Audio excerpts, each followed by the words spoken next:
I literally knew nothing about this story, and which is why I was so surprised to read it and find out it was real. It's a terrific story, and more people should know about it. It's really wonderful what these guys did.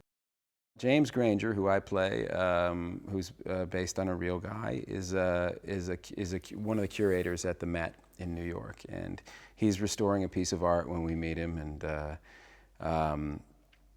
and his friend Frank Stokes, played by George Clooney, who works up at the Fogg Museum up at Harvard, it turns up in a military uniform, which is not what Granger would be expecting, and tells him, you know, what he's signing them up to do, basically, and that's kind of where we start with the stories. We start to get an idea of, you know, who the Monuments Men are, and they're this very eclectic group of guys from America, from England, and from France.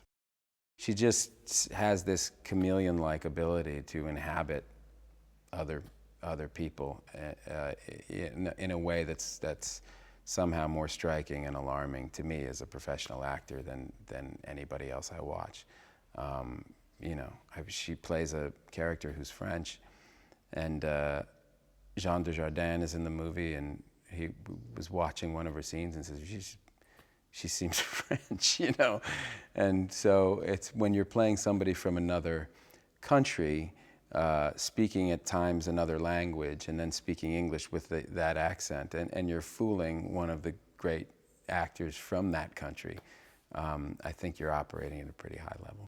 The ensemble's just, you know, it's just off the charts. I mean, you know, starting with George, and then we've got John Goodman, Bill Murray, Cate Blanchett, Jean Dujardin, Bob Balaban.